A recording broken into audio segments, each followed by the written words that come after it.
Сайн байцгаана уу. За ингээд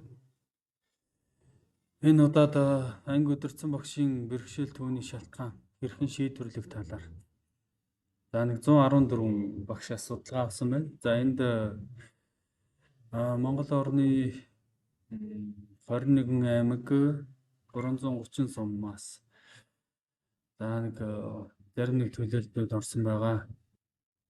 За тэгэхээр ерөнхий зорилго нь бол ямар зорилготой судалгаа авсан бэ гэхээр ерөнхийдөө анги даасан багшийн нэмэгдэл гэж цалин дээр нэг 10% орж ирдэг юм аа. Тэгэхээр би энэ 10% нь одоо бага байна уу, их байна уу гэдэг тал дээр ерөнхийдөө зорж ажиллаж байгаа юм. За ингээд таны ажиллаж буй байгууллага гэдэг ерөнхийдөө бол ингээд 114 багш маань бүгдээрээ ерөнхий боловсролын сургуулийн багш нар байж байгаамаа. За ингээд дараагийн асуулт нь та хаана ажилладаг вэ гэсэн. За ингээд 63 багш буюу 55.3% нь суманд ажилладаг. За ингээд 33 багш буюу 28.9% нь аймагт ажилладаг. За 18 багш буюу 15.8% нь хотод ажилладаг багш нар хамрагдсан байна. За та одоогоор анги дааж ажиллаж байна уу гэсэн асуултанд за 102 буюу 89.5% нь тийм гэсэн хариултыг өгсөн бол за 9 багш нь буюу 7.9% нь үгүй. Буюу анги дааж ажиллахгүй байна. За харин 3 багш нь буюу 2.6% нь өмнө нь анги дааж байсан гэсэн судалгаанд хамрагдсан байна. За ингээд анги удирдсан багшийн ажлын ачааллын талаарх үнэлгээг авахд за анги удирдах буй багш нарын ажлын ачааллыг та хэрхэн үнэлэх вэ гэсэн асуултанд за 67.5% буюу 77 багш нь маш ихээ гэж хариулсан байна. За харин 29 багш буюу 25.4% нь их гэж хариулсан бол за ингээд дунд гэж хариулсан 3 багш буюу 2.6%, за бага гэж хариулсан 2 багш буюу 1.8%, за маш бага гэсэн 3 багш буюу 2.6% нь одоо тэгж хариулсан байна. За эндээс үзэх юм бол ерөнхийдөө анги удирдах буй багш нарын ажлын ачаалал бол ер нь бараг 90 гаруй хувь нь одоо ихээ маш их гэж хариулсан байх нь. За ингээд анги удирдсан багш нар дараах ажлуудад хэр их цаг зарцуулдаг вэ гэсэн асуултанд олон сонголтоогоор хариулт авсан бол за энэ дээр 114 багшаас сурагчийн хүмүүжил төлөвшил гэдэг дээр 92 багш буюу 80.7%. За эцэг эхтэй харилцах гэдэг нь 80 багш буюу 70.2%. За баримт бичиг хөтлөх гэдэг дээр 95 багш буюу 83.3%. За сургуулийн арга хэмжээ зохион байгуулах гэдэг дээр 89 багш буюу 78.1%. Сурагчийн асуудал шийдвэрлэх гэдэг дээр 93 багш буюу 81.6%-ийн одоо саналаа өгсөн байна. Тэгээ эндээс харах юм бол анги удирдсан багш нар одоо эдгээр ажлуудад ер нь их цаг зарцуулдаг гэх юм бол яг нь сурагчийн хүмүүжил төлөвшил, баримт бичиг хөтлөх, за мөн сурагчийн асуудал шийдвэрлэх гэсэн ийм зүйлүүд дээр бол их цаг зарцуулдаг байх нэ. За дараагийн асуулт. Анги даалтын нэмэгдлийн талаарх үнэлгээ. За одоогийн анги даалтын 10% нэмэгдлийг та хэрхэн үнэлж байна вэ гэж асуухад за маш хангалтгүй гэсэн 57 багш буюу 50% нь маш хангалтгүй гэж үнэлсэн бол за 42 багш нь хангалтгүй гэж үнэлсэн. Буюу 36.8% нь хангалтгүй гэж үнэлсэн байх нь. За эндээс харах юм бол 86.8% нь хангалтгүй гэсэн үнэлгээ өгсөн байна. За ингээд 11.4% буюу 13 багш нь дунд зэргийн за 2 багш нь буюу 1.8% нь боломжин гэж үнэлсэн байна. Тэгэхээр энэхүү диаграмаас харах юм бол Одоогийн анги даалтын 10% нэмэгдлийг бол 86.8% хувь нь одоо маш хангалтгүй гэж одоо ерөнхийдөө үнэлсэн байна. За анги удирдсан багшийн ажлын ачаалттай харьцуулахад 10% нэмэгдэл нь одоо ямар хувь байдаг талаар асуухад за 63.2 буюу 72 багш нь маш бага. Одоо жишээлбэл хийж байгаа ажилтайгаа 10% нэмэгдлээ харьцуулахад маш бага гэж үнэлсэн бол 28.9% буюу 33 багш нь бага гэж үнэлсэн байна. Тэгээ эндээс үзэх юм бол нийтдээ 90 гаруй хувь нь одоо маш бага гэж яах нь үнэлсэн байна. Өөрөөр хэлбэл цалин дээр бодогддог 10%-ийг хийж байгаа хөдөлмөртэй харьцуулахад бол ачаалттай харьцуулахад маш бага гэж үнэлсэн байна. За ингээд таны бодлоор анги даалтын нэмэгдэл хэдэн хувь байх ёстой вэ гэж асуухад одоо ийм зүйл гарчээ. За ингээд харах юм бол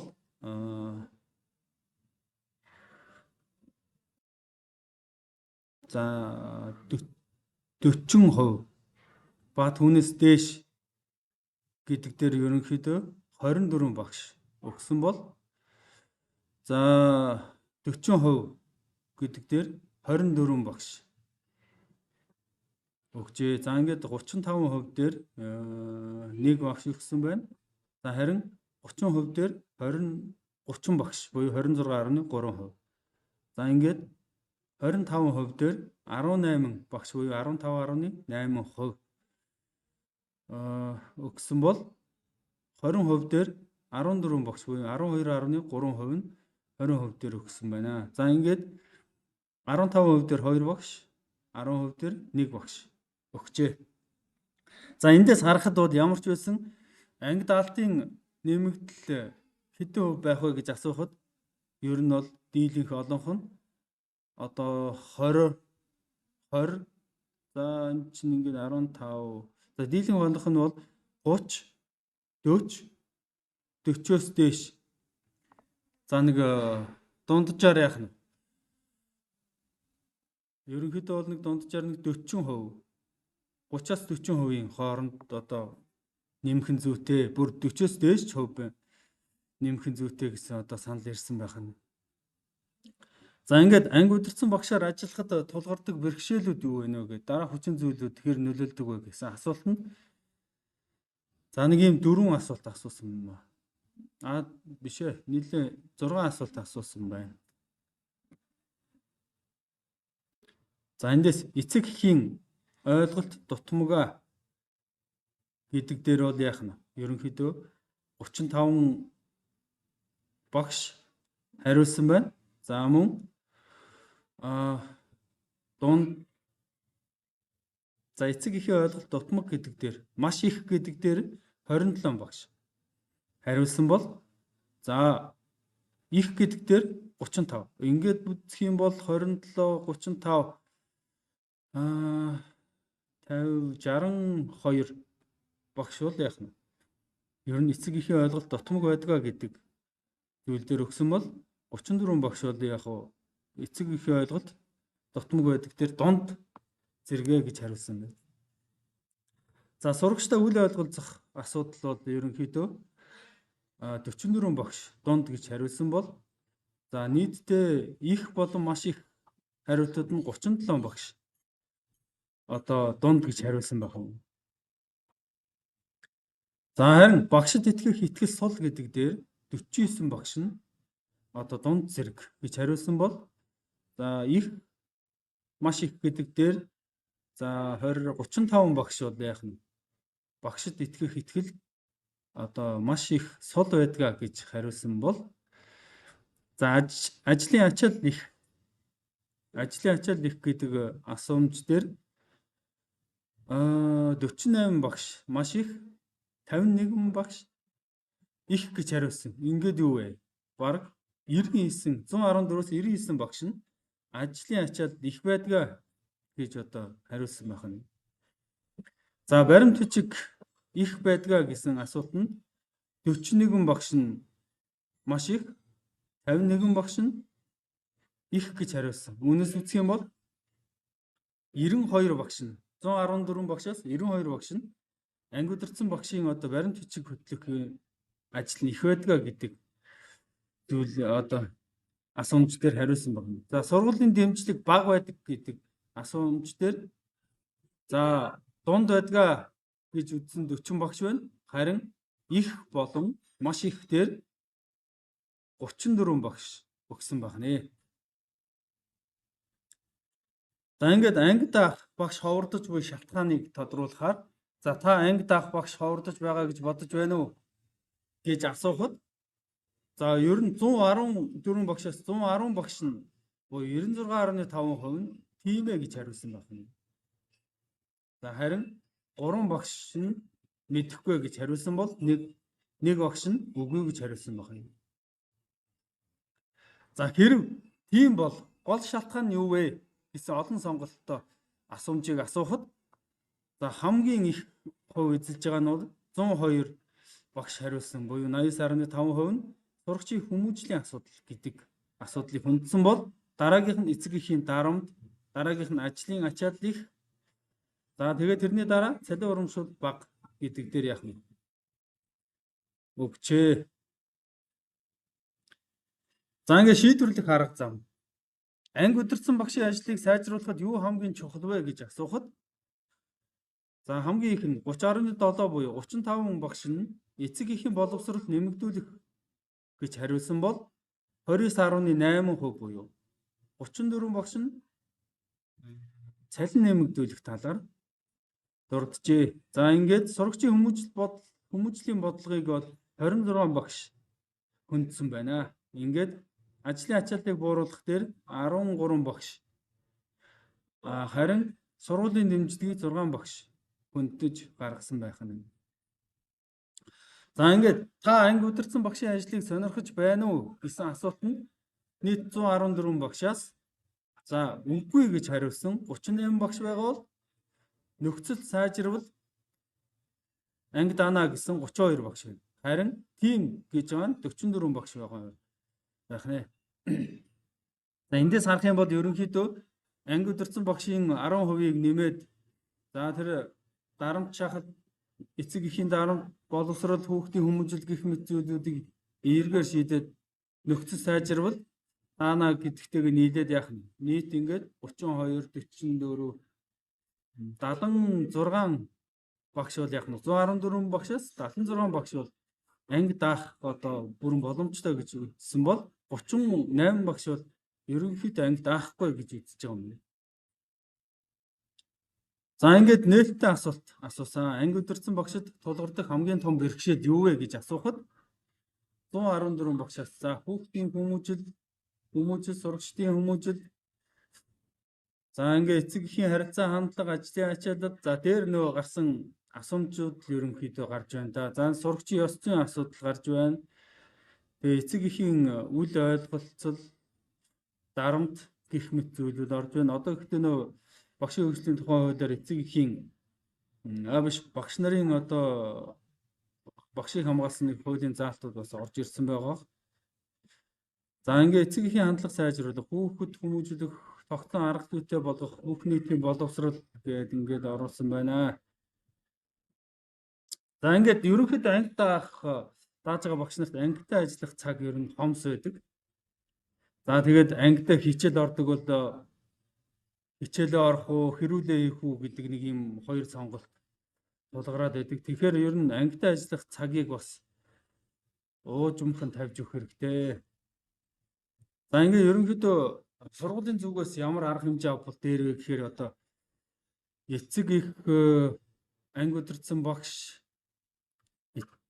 сургууль гэсэн юм нэг одоо гурвалсан гэрээг маш сайн хийгээд за эннийхээ дагуу одоо янз бүрийн зөрчил гарууд хариуцлага хүлээлгэх за эцэг эхийг үүргэжүүлэх гэх мэт ийм зүйлүүдийг эцэг эхийн гурвалсан гэрээгээ маш сайн хийсэн үед бол ерөнхийдөө анги удирдах байгаа багшид илүү хялбар болж эцэг их үүрэг хариуцлагатай болох одоо сайн талтай байдгаа. Даан харамсалтай нь одоо ер нь ихэнх сургуулиуд гурвалсан гэрээгээ зүгээр л нэг нэр төдий цаасан дээр хийгээд нэг шалгалт хяналт ирэхэд үзүүлэх бичиг баримт төдийхнэр одоо авч явж байгаа нь жоохон харамсалтай байгаа юм аа.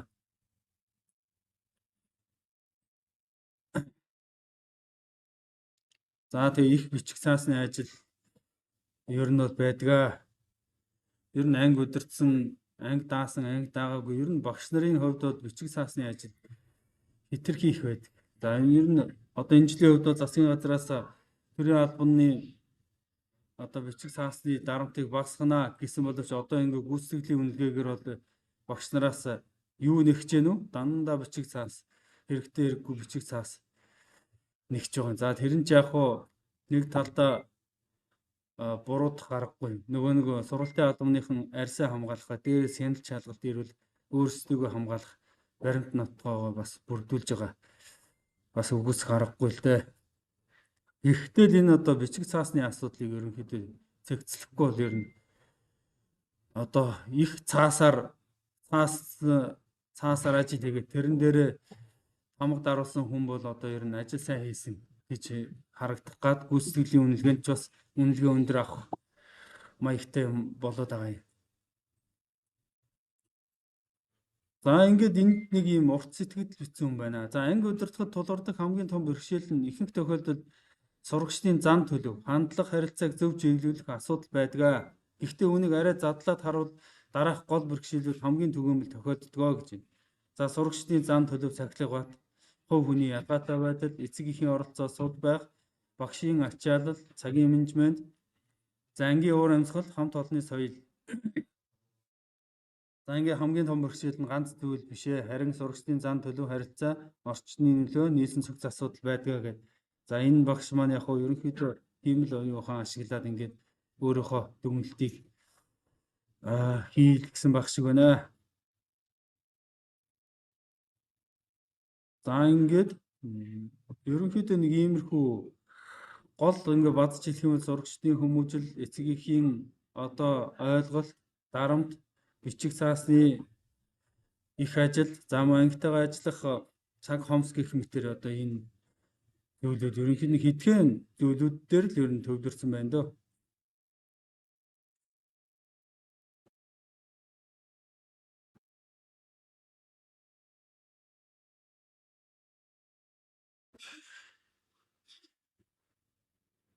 За энэ дээр нэг ингээ хэлэхэд Монгол улсын ер нь үндсэн хууль түүнийг дагалдаж гарсан хуулиуд дээр хүүхдийн эрх гэдэг зүйлийг маш ихээр тусгаж оруулсан байгаа хэдий ч үүрэг гэсэн ямар нэгэн тийм зүйл бол байгаагүй байна. Тэгэхээр одоо ерөнхийдөө ямар ч нийгэмд одоо эрх байсан цагт үүрэг сүүдэр мэт дагаж явах ёстой гэдэг зарчмыг манай Монгол улсын хууль ерөнхийд нь одоо алдагдуулсан болоо да. Гэхдээ хүүхэд нь эрхээ эдлээд үүргээ биелүүлэхгүй эцэг эхийг нь бас биелүүлэх арга хэмжээ бас байдаг баг шүү. Нэг зөрчлийн хууль мөл дээр нэг тийм байдаг баг шүү.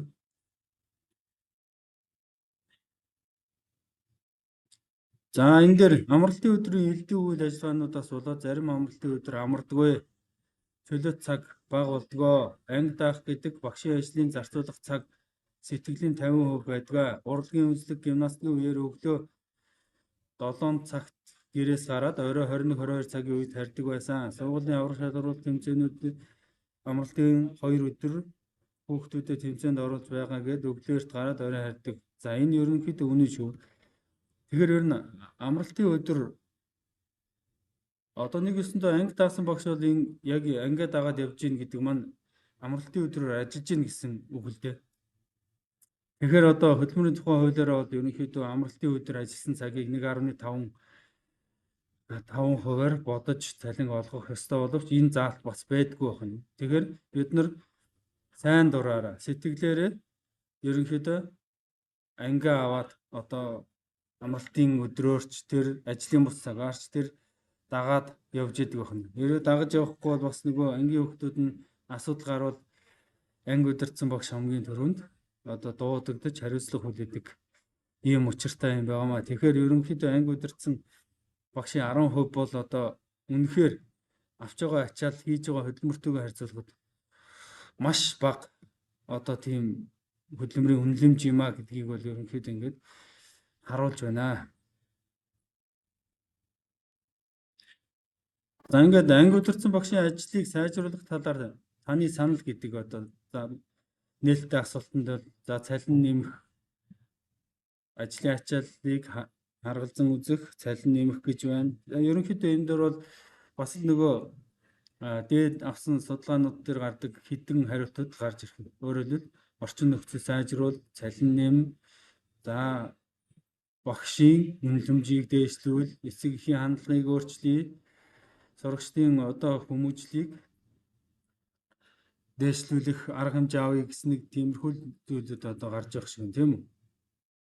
За энэ дээр бол анги удирдсан багшид ангитайгаа ажиллах цаг гаргаж өгөх гэдэг нь бол маш зөв зүйл юм байна. Өөрөөр хэлбэл 7 хоногт 2хан цаг бол ангитайгаа ажиллахад одоо үнэхээр хангалтгүй цаг байхаа. Тийм учраас 7 хоногт болж өгвөл 4 ч юм уу, тийм ээ? 4 цагийг ч юм уу. Хамгийн багадаа 4 цагийг гаргаж өгвөл ядаж даасан ангитайгаа ажиллаад зөвлөлдөх, барих зүйлүүдээ хийж ивэл их зүгээр юм байна. За анги удирдсан багшийн ажлыг сайжруулахын тулд илүү их ажиллах биш, илүү системтэй ухаалаг ажиллах нь хамгийн чухлаа гэж байна. За анги удирдлагын систем болох олон анги удирдсан багш алдаа гаргадаг нэг зүйл байдаг. Тэр нь бүгдийг тухайн үед нь шийдэх гэж оролддог. За тэгэхээр энэ бас их зүгээр дүрм биш үү? За дүрмтэй болгоо, дүрмийг ханд үлгэх, өдөр бүр сануулгах, зөрчил нэг ижил зарчмаар хариулах. За шагнал хариуцлагын тэнцвэр, за зөвхөн загнах үр дүнгүй, зөвхөн магтах, сахилах сул. За зөвхөн загнахгүй, зөвхөн магтахгүй гэж байгаа юм байна. За ангийн уур амьсгал бүрдүүлэх хамгийн их орхигддог хэсэг нь бол энэ ах шиг байна. Тэгэхээр анги удирдсан багш нар өөрийн ажлыг хэмжих, за ажиллаж байна, үр дүнтэй байна гэдгийг одоо хэрхэн нотлох вэ гэхээр мэдээж л анги удирдсан багшийн одоо даасан ангийнх нь хүүхдүүдийн нийт үзүүлэлтээр л одоо үзэх бах та. За жишээлбэл одоо даасан ангиас нь хэрэг төвөгт холбогдлоо гэхэд тухайн ангийн багш маань ажилласан ч бай, ажиллаагүй ч бай яах нь вэ? Хуулийн хариуцлага хүлээхээр одоо цагдаа сэргийлэхэд дуудагддаг, хамгийн түрүүнд дуудагдж очих. Өөрөөр хэлбэл эцэг эхээс нь түрүүж аягүй дуудагдж очих байх шүү. Тэгэхээр ерөнхийдөө энэ хүүхдүүдийн хүмүүжил мэдлэг боловсролоос одоо нэм түрүүнд хүмүүжил хандлагын талаар ерөнхийд нь өөрчлөлтийг илүү хийх нь дээр болоо нийгэмд рүү хандсан, бусад руу хандсан, за сайн үйлсийн гих мэт одоо ийм зүйлүүдийг хийж байж дараа нь мэдлэг боловсролынхоо зүйлийг хичээл сургалтаа нэм тэргүүн тавиул арай дээр баха. Миний бодлоор энэ манай Монгол Улсын боловсролын тогтолцоо бол одоо мэдлэг боловсролтой болж ивэл гэдэг зарчмыг бариад ахшгүй. Уул нь бол хүүхдийг хүн болгосны дараа боловсрол олгоод илүү үр дүнтэй байх болов.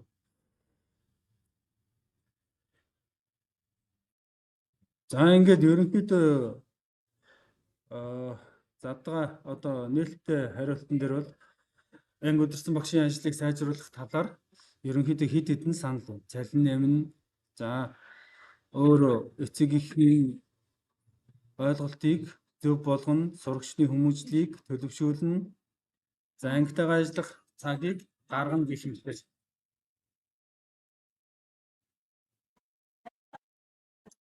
За ингээд ерөнхийдөө болж байгаа шиг байна тийм.